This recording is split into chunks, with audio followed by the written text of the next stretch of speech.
tengamos miedo a ser santos.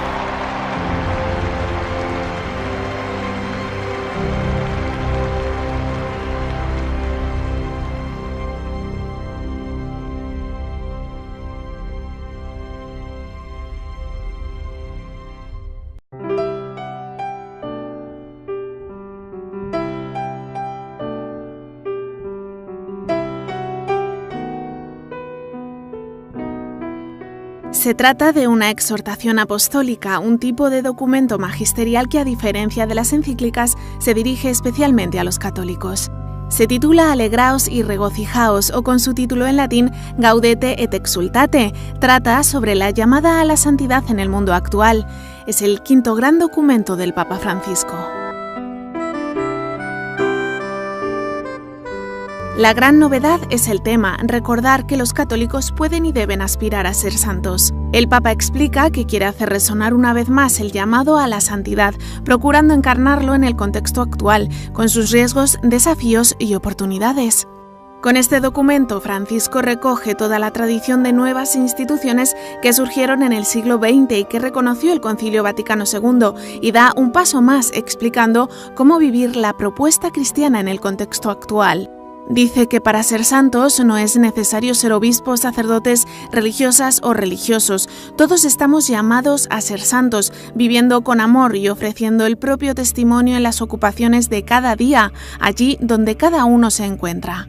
Recuerda que cada uno tiene su propio camino de santidad para sacar a la luz lo mejor de sí, y no hay que desgastarse intentando imitar algo que ha sido pensado para otros.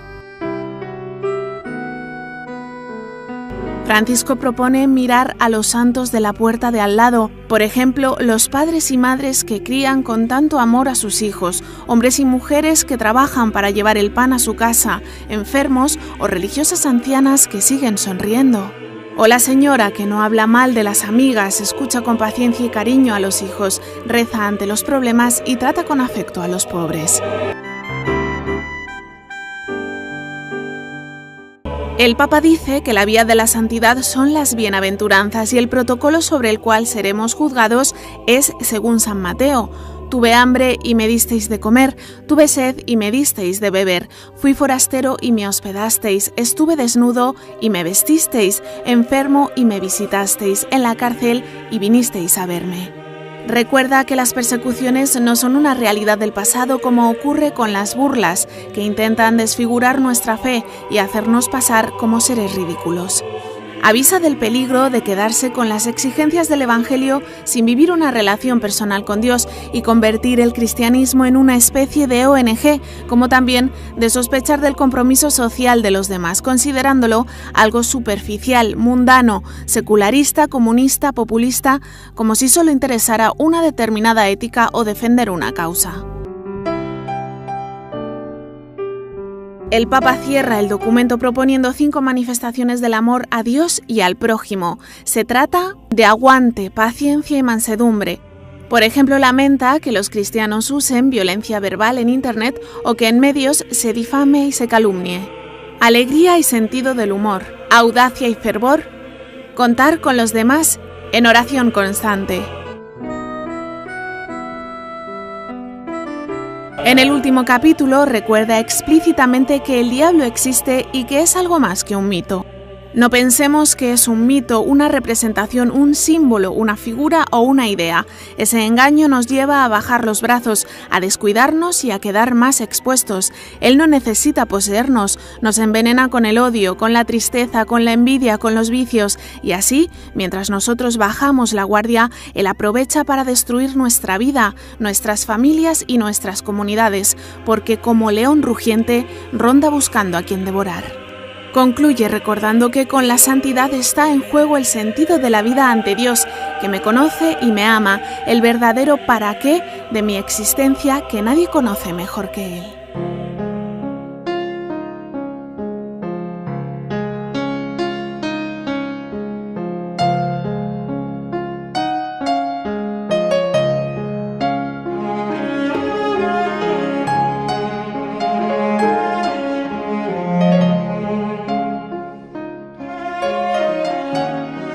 Acaba de publicar el Papa una exhortación apostólica titulada Gaudete et exultate, alegraos y regocijaos.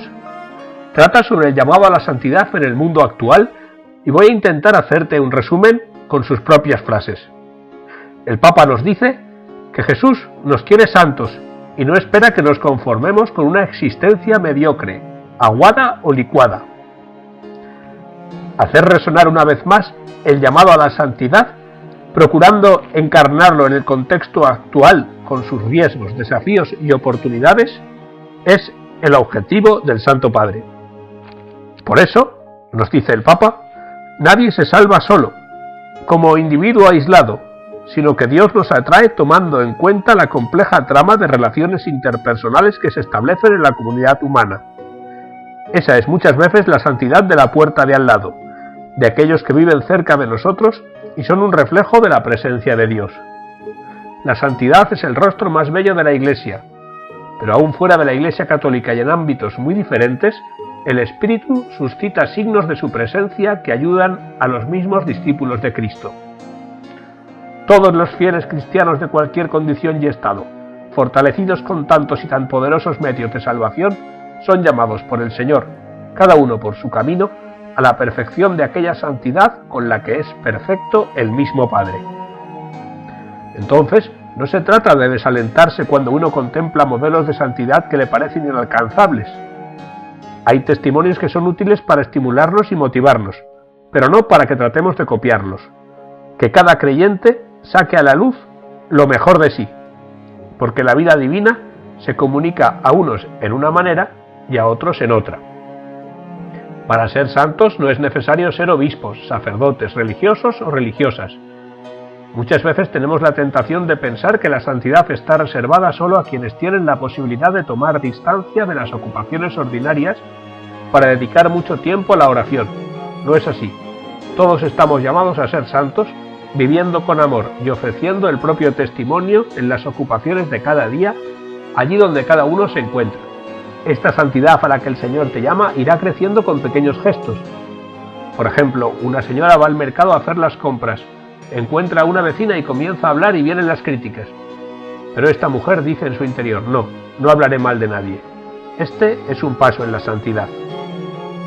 Cuando el cardenal Francisco Javier Nguyen Van Thuan estaba en la cárcel, dijo, aprovecho las ocasiones que se presentan cada día para realizar acciones ordinarias de manera extraordinaria. Para un cristiano no es posible pensar en la propia misión en la tierra sin concebirla como un camino de santidad. Esa misión tiene su sentido pleno en Cristo y solo se entiende desde Él. En el fondo, la santidad es vivir en unión con Él los misterios de su vida. Esto es un fuerte llamado de atención para todos nosotros. Tú también necesitas concebir la totalidad de tu vida como una misión. Pregúntale siempre al Espíritu qué espera Jesús de ti en cada momento de tu existencia y en cada opción que debas tomar para discernir el lugar que eso ocupa en tu propia misión. No es sano amar el silencio y rehuir el encuentro con el otro, desear el descanso y rechazar la actividad, buscar la oración y menospreciar el servicio. Todo puede ser aceptado e integrado como parte de la propia existencia en este mundo y se incorpora en el camino de santificación. Somos llamados a vivir la contemplación también en medio de la acción, y nos santificamos en el ejercicio responsable y generoso de la propia misión. Esto no implica despreciar los momentos de quietud, soledad y silencio ante Dios. Al contrario, porque las constantes novedades de los recursos tecnológicos, el atractivo de los viajes, las innumerables ofertas para el consumo, a veces no dejan espacios vacíos donde resuene la voz de Dios. No tengas miedo de la santidad. No te quitará fuerzas, vida o alegría. Todo lo contrario, porque llegarás a ser lo que el Padre pensó cuando te creó y serás fiel a tu propio ser. En la vida existe una sola tristeza, la de no ser santos. Hay dos enemigos sutiles para la santidad: el gnosticismo actual, encerrando la fe en el subjetivismo donde solo interesa una determinada experiencia o una serie de razonamientos, y también el pelagianismo actual, donde una voluntad sin humildad empuja a los que solo confían en sus propias fuerzas y se sienten superiores a otros por cumplir determinadas normas o por ser inquebrantablemente fieles a cierto estilo católico. El Catecismo de la Iglesia Católica nos recuerda que el don de la gracia sobrepasa las capacidades de la inteligencia y las fuerzas de la voluntad humana. Su amistad nos supera infinitamente. No puede ser comprada por nosotros con nuestras obras, y solo puede ser un regalo de su iniciativa de amor. Este nuevo pelagianismo se manifiesta en muchas actitudes aparentemente distintas: la obsesión por la ley, la fascinación por mostrar conquistas sociales y políticas, la ostentación y el cuidado de la liturgia, de la doctrina y del prestigio de la Iglesia, la vanagloria ligada a la gestión de asuntos prácticos, el embeleso por las dinámicas de autoayuda y de realización autorreferencial.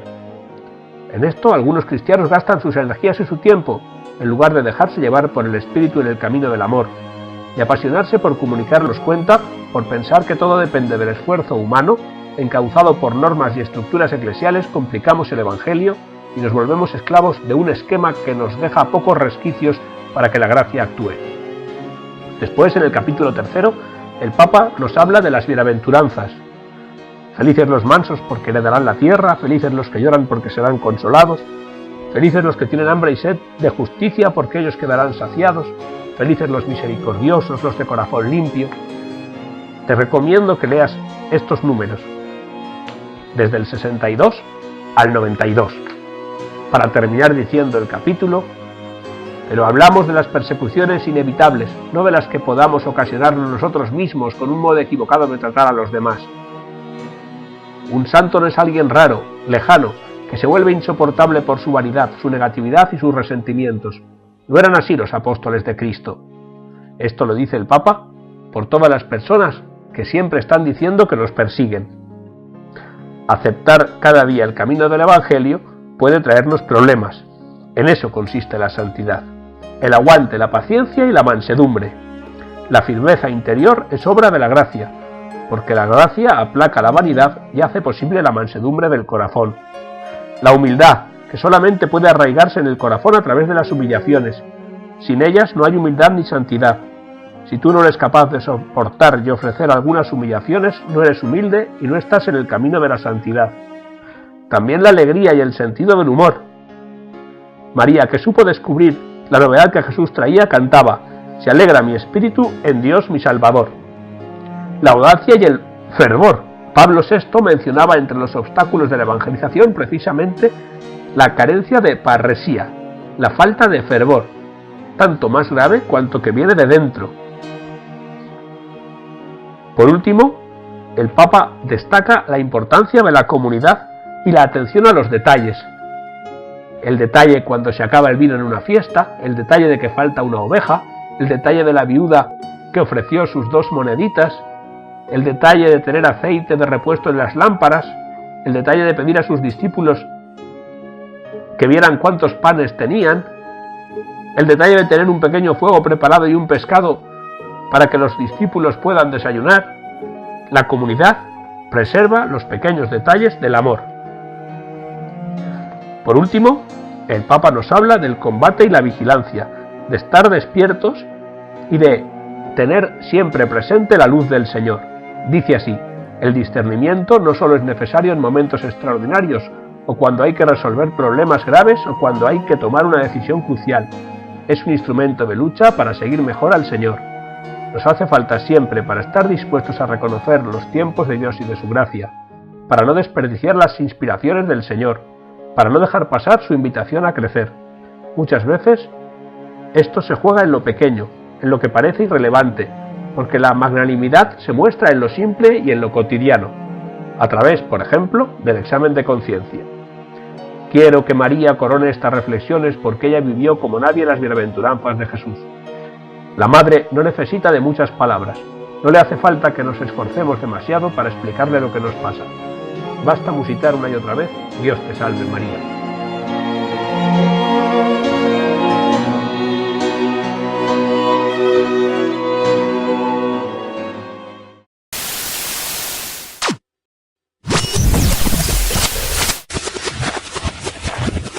Me gustaría presentarte 10 puntos a través de los cuales voy a irte hablando del documento que a mí me han encantado y ayudado. ¡Vamos allá! Número 1. El Señor lo pide todo y lo que ofrece es la verdadera vida, la felicidad para la cual fuimos creados. Él nos quiere santos y no espera que nos conformemos con una existencia mediocre, aguada, licuada. Pues ya ves, como te dije, el Papa habla muy clarito y este es el comienzo de la exhortación, donde nos dice de qué va a tratar todo, que es de la llamada a la santidad, que no es algo que haya inventado él, sino que es una constante en la historia de la Iglesia. Es aquello a lo que nos llama el Señor ya desde las primeras páginas de la Biblia, a ser santos. Número 2. Se nos invita a reconocer que tenemos una nube tan ingente de testigos que nos alientan a no detenernos en el camino, nos estimulan a seguir caminando hacia la meta. Pues es así, la santidad es lo que distingue al cristiano, y el Papa habla de los muchos santos que están canonizados y que son modelo de vida para nosotros. Seguro que tú tienes tus favoritos, pero también habla de los santos anónimos que, poniendo amor en lo pequeño, han vivido una vida llena del amor de Dios también para los demás. Y nos dice que la santidad es para nosotros, que nosotros en los actos concretos de amor, allá donde Dios nos ha puesto, en medio de donde estemos en nuestro tiempo, podemos ser santos e iluminar a otros. Y de una manera especial, el Papa habla de las mujeres, del genio femenino, todo lo que nos aportan. Número 3. No tengas miedo de apuntar más alto, de dejarte amar y liberar por Dios. No tengas miedo de dejarte guiar por el Espíritu Santo. La santidad no te hace menos humano, porque es el encuentro de tu debilidad con la fuerza de la gracia. ¡Qué hermoso es esto! Y qué verdadero. La santidad no es algo pasado de moda. La santidad es para ser hombre de verdad, mujer de verdad. La santidad es para las almas grandes que se saben pequeñas. No valen excusas para la santidad. No vale un no puedo, no es para mí. Claro que no puedes, pero la gracia de Dios nos sostiene, es su promesa, nos va a sostener siempre. El camino a la santidad comienza dejándose amar por Dios para poder amar a otros. Número 4. El gnosticismo supone una fe encerrada en el subjetivismo, donde solo interesa una determinada experiencia o una serie de razonamientos y conocimientos que supuestamente reconfortan e iluminan. Bueno, aquí el Papa va a advertir contra un primer peligro de los cristianos de hoy, que es el nuevo gnosticismo. Es pensar que la fe depende de mi conocimiento, y por yo entender o conocer mejor ciertos misterios de Dios, pensarme mejor que los demás, creer que yo tengo solución para absolutamente todos los problemas de los demás, pensar que puedo ir juzgando desde mi conocimiento absolutamente a todos. Esto es peligroso porque crea división y porque no nos hace ver que la llamada de Dios es para todos los hombres y mujeres. Número 5. Los que responden a esta mentalidad pelagiana o semipelagiana, aunque hablen de la gracia de Dios con discursos edulcorados, en el fondo solo confían en sus propias fuerzas y se sienten superiores a otros por cumplir determinadas normas o por ser inquebrantablemente fieles a cierto estilo católico. Es el segundo peligro contra el que advierte el Papa en la exhortación. Pensar que yo, por mi propia voluntad, por mis propias fuerzas, soy mejor que los demás y voy a alcanzar la salvación y la gracia de Dios. Es pensar que Dios me quiera no es un regalo, una gracia suya, sino un mérito mío por lo bueno que soy. Y esto, por supuesto, provoca cristianos con una mentalidad de mirar por encima del hombro, creerse superiores, cristianos fariseos que juzgan en el cumplimiento de la norma continuamente. Eso no es el cristianismo, amigos. El cristianismo no es que yo lo puedo todo por mis fuerzas, sino que las fuerzas de Dios lo pueden todo en mí. Número 6. Nada es más iluminador que volver a las palabras de Jesús y recoger su modo de transmitir la verdad. Jesús explicó con toda sencillez qué es ser santos, y lo hizo cuando nos dejó las bienaventuranzas. Son como el carnet de identidad del cristiano. Pues así es, y el Papa nos anima a leerlas. Están en el capítulo 5 de San Mateo, las paradójicas bienaventuranzas que nos enseñan cómo es la vida cristiana, frente a cómo es la vida que se nos propone tantas veces en el mundo. El seguimiento de Dios es ir contracorriente, y de manera preciosa, explicando las bienaventuranzas, el Papa nos va a ir diciendo qué es la santidad. Ser pobre en el corazón, eso es santidad. Reaccionar con humilde mansedumbre, eso es santidad. Saber llorar con los demás, eso es santidad. Mirar y actuar con misericordia, eso es santidad. Mantener el corazón limpio de todo lo que mancha el amor, eso es santidad. Sembrar paz a nuestro alrededor, eso es santidad. Aceptar cada día el camino del Evangelio, aunque nos traiga problemas, eso es santidad. Número 7. Ser santos no significa blanquear los ojos en un supuesto éxtasis. Decía San Juan Pablo II que si verdaderamente hemos partido de la contemplación de Cristo, tenemos que saberlo descubrir sobre todo en el rostro de aquellos con los que Él mismo ha querido identificarse. Y aquí el Papa cita otro texto clave para entender la santidad, que es el de Mateo 25, de dar de comer al hambriento, de beber al sediento, de vestir al desnudo, visitar al enfermo, al que está en la cárcel. Es decir, que el otro es Cristo, que en el rostro del otro encontramos a Jesucristo. No puede haber una fe muy mística, muy espiritual, de ojos blanqueados, se nos dice, sin unas obras concretas. A veces incomoda ayudar al otro, porque te obliga a salir de ti mismo, o porque te humilla, pero el camino de la santidad es salir de ti mismo, y el camino de la humildad es la humillación. Número 8. Quisiera recoger algunas notas o expresiones espirituales que a mi juicio no deben faltar para entender el estilo de vida al que el Señor nos llama. Y esas notas te las digo yo, las vais desarrollando el Papa a lo largo de este capítulo. La primera es aguante, paciencia y mansedumbre, frente a los defectos del otro y frente a las dificultades de la vida. La segunda es alegría y sentido del humor. Y es verdad, el fruto de la caridad es la alegría. La alegría también evangeliza y la alegría habla de una vida de Dios. La tercera es audacia y fervor, es decir, no tener miedo a hacer cosas que sean de Dios por miedo al que dirán, o no tener que conformarse con lo que hacemos siempre, aunque funcione y vaya bien, no instalarse en la comunidad. La cuarta es vivir en comunidad. El compartir con los hermanos me desinstala, me saca de mí mismo, me hace bajar a la realidad, me hace no cerrarme a mis criterios, al siempre tener yo razón. Los hermanos son una maravilla. Y la quinta es la oración constante. Y es verdad, porque nadie da lo que no tiene, y para dar el agua viva de Dios es necesario vivir de la fuente, ¿no crees? Número 9. La vida cristiana es un combate permanente. Se requieren fuerza y valentía para resistir las tentaciones del diablo y anunciar el Evangelio. Esta lucha es muy bella y por tanto no hay que huir de la cruz.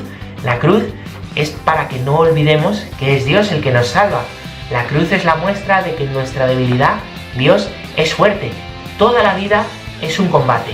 A veces pensamos que la santidad y el vivir la vida de Dios es cuando te va bien, en lo bueno. Pero no es así, es siempre, venga lo que venga, suceda lo que suceda. El Señor, mi roca. Y número 10. ¿Cómo saber si algo viene del Espíritu Santo o si su origen está en el espíritu del mundo o en el espíritu del diablo? La única forma es el discernimiento. Así es, el verdadero cristiano crecerá siempre en discernimiento. Vivimos una vida llena de pequeños detalles, de pequeños gestos todos los días donde poner amor, y hay que estar atentos para discernir entre el bien y el mal, y dentro del bien lo mejor y lo superior. Para eso se requiere discernimiento. El Evangelio es siempre el último lugar en el que mirar para tener criterio de actuación. Espero que disfrutes de la lectura de estas palabras del Papa, pues como he disfrutado yo, y si lo has hecho ya te invito a que pongas